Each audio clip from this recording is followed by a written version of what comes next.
রাজধানীর বাইরে ক্রমেই বাড়ছে ডেঙ্গু সংক্রমণ। হাসপাতালগুলোতে তিল ধারণের ঠাঁই নেই।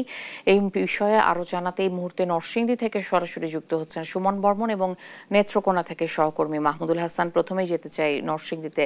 সুমন, জেলা জুড়ে সংক্রমণের সবশেষ খবরাখবর আমাদের জানাবেন। আপনার পেছনে যারা দাঁড়িয়ে রয়েছেন তারা আসলে কি বলতে চাচ্ছেন ডেঙ্গু সংক্রমণের বিষয়ে?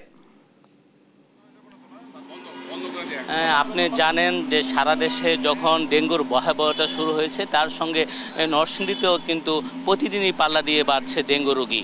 আমরা গত 24 ঘন্টায় জানতে পেরেছি যে নতুন করে 24 জন ডেঙ্গু রোগী শনাক্ত হয়েছে, যার মধ্যে 23 জন নরসিংদীর বিভিন্ন হাসপাতালে চিকিৎসা নিচ্ছে। আমরা জানতে পেরেছি যে বর্তমানে নরসিংদী জেলার যে বিভিন্ন সরকারি হাসপাতাল, সেই সরকারি হাসপাতালগুলোতে বর্তমানে 97 জন ডেঙ্গু রোগী চিকিৎসা নিচ্ছে। এই অবস্থায় জেলা প্রশাসনের উদ্যোগে নরসিংদীতে ডেঙ্গু সহ ডেঙ্গু রোগ সৃষ্টিকারী মশার বিরুদ্ধে পক্ষকালব্যাপী অভিযান আজকে উদ্বোধন করেছেন জেলা প্রশাসক। আমি এই ব্যাপারে জানতে জেলা প্রশাসকের কাছে যাব। আপনারা ডেঙ্গু প্রতিরোধে কি কি উদ্যোগ গ্রহণ করছেন? ধন্যবাদ। আমরা আসলে গত 2 মাস যাবতই ডেঙ্গুর প্রতিরোধে নানা ধরনের উদ্যোগ গ্রহণ করেছি।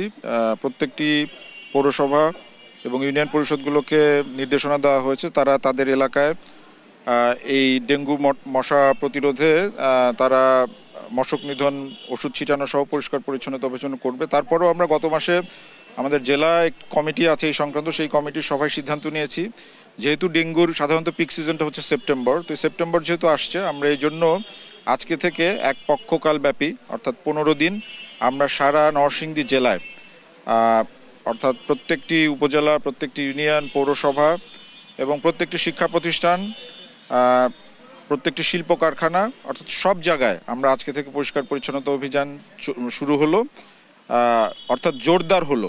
আগেও চলছিল কিন্তু আজকে থেকে আরও ব্যাপকভাবে এই কার্যক্রমটি আমরা শুরু করলাম যাতে করে এই সেপ্টেম্বরে যেই পিকের সাধারণত বলা হয় যে পিক, সেই পিকটি যাতে নরসিংদীতে না আসে এবং নতুন করে যাতে কোনো রুগী নরসিংদীতে ডেঙ্গু আক্রান্ত না হয়।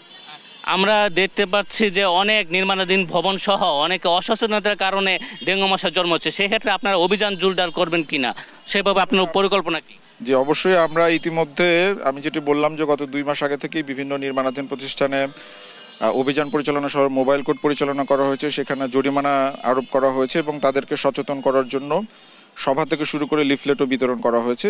এবং আজকে থেকে যেটি আবার আমাদের শুরু হলো পক্ষকালব্যাপী অভিযান, এইখানেও এই নির্মাণাধীন যে বিল্ডিংগুলো আছে যেখানে সাধারণত আমরা ধারণা করি অনেক ডেঙ্গুর জন্য ব্রিডিং গ্রাউন্ড হিসাবে থাকতে পারে, তো সেইগুলো আমরা অভিযান পরিচালনা করব এবং যারা এইটি আমাদের নির্দেশনার পরেও যারা এগুলো পরিষ্কার না করবে তাদের বিরুদ্ধে আমরা আইনগত ব্যবস্থা গ্রহণ করব। ধন্যবাদ আপনাকে।